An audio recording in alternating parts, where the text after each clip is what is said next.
My name is Marc Berkman. I'm the CEO of the Organization for Social Media Safety, the first and leading consumer protection organization focused exclusively on social media. Harms either caused or exacerbated by social media are indeed severe and they are pervasive. Despite this very clear consensus among its own leaders that severe safety risks to adolescents pervade the industry, Big Social is not taking sufficient action. And so the harms continue, the mortality count mounts. Congress must pass Sammy's Law to restore this imbalance and give caregivers the choice of using safety software to protect their children.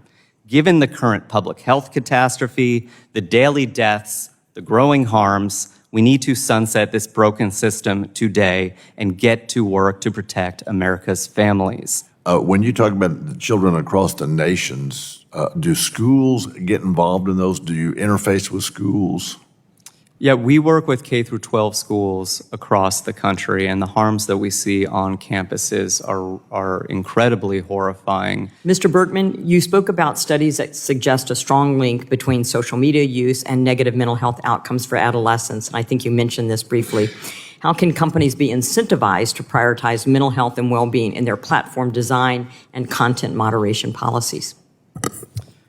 Well, the main reform there is ensuring that there's some level of liability for negligent and reckless design in the platforms, insufficient parental safety controls as well. And I want to thank you for your co-leadership of Sammy's Law, too, and the platforms that are disallowing parents the choice of being able to use safety software to us is a reckless decision. Do you see a relationship between the development of artificial intelligence and the amount of data that's collected versus a world before artificial intelligence? I know that AI has increased that amount of data. It might have always been there, but it certainly has increased the capability to analyze the data and refine the advertising. And sometimes that refinement is manipulative and dangerous. Thank you for that, and I suspect you're absolutely right. The person that's told to kill themselves, say, I'm being bullied, and a social media company at that point should take the content down. Yep, once there's actual notice of cyberbullying that violates a platform's terms of service, they need to take that down, and that's a severe risk to that child. Nate Bronstein in Chicago was being cyberbullied by hundreds of other teens throughout the metropolitan area with kill yourself messages and others. The content kept expanding throughout the platform that was being circulated on. Speak specifically about the smaller businesses, the startups that we're talking about that are not sufficiently capitalized to protect especially child users. So the mantra in Silicon Valley is move fast and break things. Unfortunately, those things are children. If Section 230 sunsets, how do you see this change benefiting children and young people as they navigate the online world?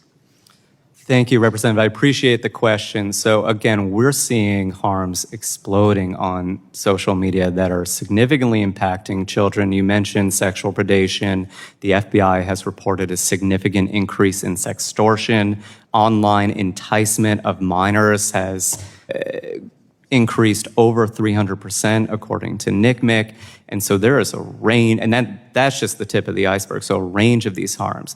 Now, reworking Section 230 so that there is liability on clear, bad faith business decisions on the part of the social media platforms, which is happening across the industry today, is essential to protect American families, particularly our children. Berkman, I want to thank you especially for your help and with my office with Sammy's Law. I'm the lead sponsor on that legislation, and it's good legislation, and we couldn't have gotten to the point we're at now without your help and your office's help. So thank you for that, and I hope we see that move through the committee process. It needs to. We are seeing the prioritization of profits over safety, and when we're talking about innovation, one point I want to make here that's really critical is if I want to go innovate and create a new type of car there, I am subject to normal tort law. If my business isn't capitalized sufficiently and I can't afford to put in seat belts and a car seat holder,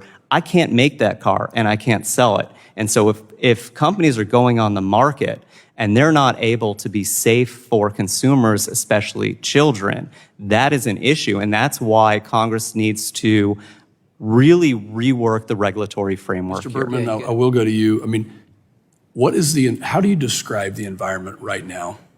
Some would say this is the Wild West. Some would say that companies are operating without impunity. I mean, how do you describe the environment right now? Unmitigated catastrophe.